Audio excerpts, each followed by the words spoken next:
Hello there, Drew Hanish of Whiskey Lore, and it is time for another Tasting Tuesday. And today, my tasting is going to be of Chattanooga Whiskey's Bottled in Bond from the Vintage series of the fall of 2017. So there was a spring edition, this is the fall edition. There is the batch number, and there is the signature of Tim Pearson, the founder of Chattanooga Whiskey. And he and I had a chance to sit down and have a discussion. We cracked open this bottle. We did a tasting there. And I was so amazed by the complexity of this whiskey. And I'm going to talk about why this particular whiskey is so complex during this video. But I also want to mention that if you want to hear my interview with Tim, you can hear it on Whiskey Lore The Interviews, which is my brand new podcast. If you already listen to Whiskey Lore, then you know that I tell stories in that, whereas now there is a new podcast that is devoted just to me asking distillers, historians, etc.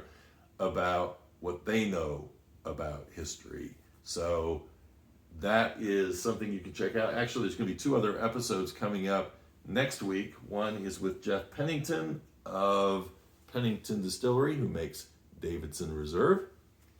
And I will also be talking to John Hatcher, who has just started a new distillery called Gobbler Springs, which is in the middle of nowhere. It's almost on the Alabama border.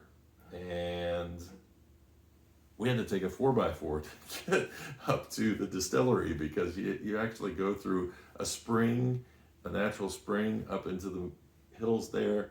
And it's really cool. Actually, you need to listen to this interview because we're going to talk about a historical figure whose name has been mispronounced for at least 60 to 70 years.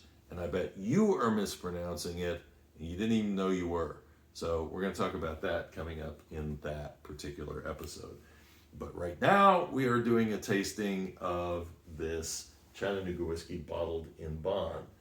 And this is a very interesting whiskey because it's bottled in bond, which means that it had to be distilled by one distillery in one distilling season.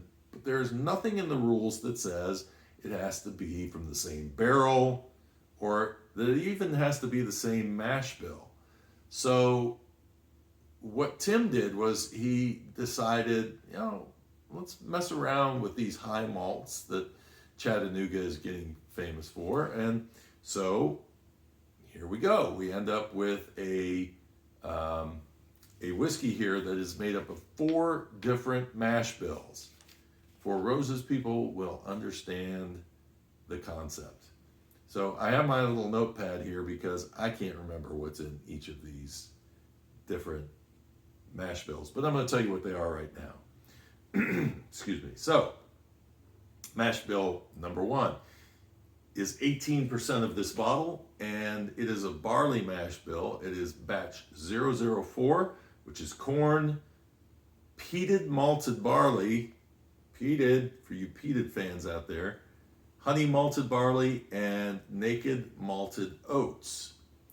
Now 36.5% of this is a wheat mash bill, which is batch 005, which is corn, malted wheat, caramel malted wheat, and oak smoked malted wheat. So now it is a straight bourbon, so it has to be at least 51% corn in the mash bill. So this is just a wheated bourbon mash bill.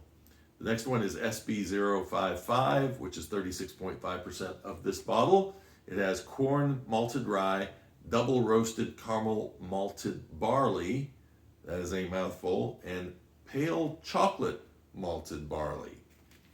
And the final part is 9%, and that is SB091, which is yellow corn, malted rye, caramel malted barley, and honey malted barley.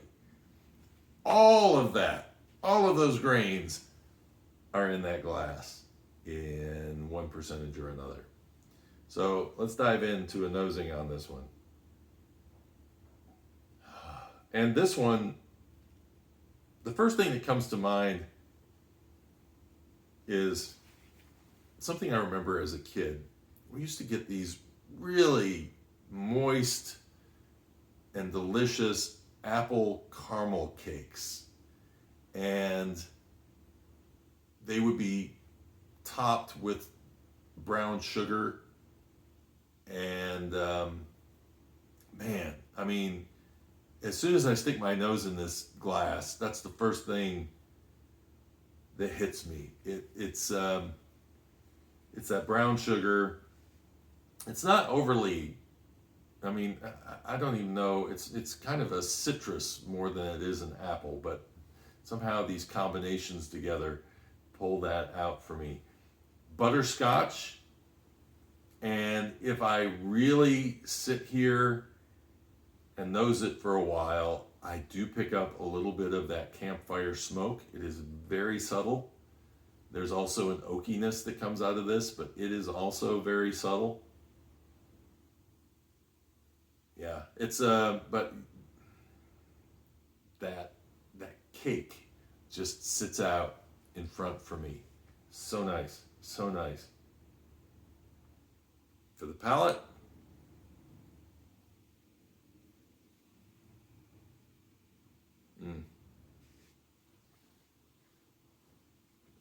beautiful consistency.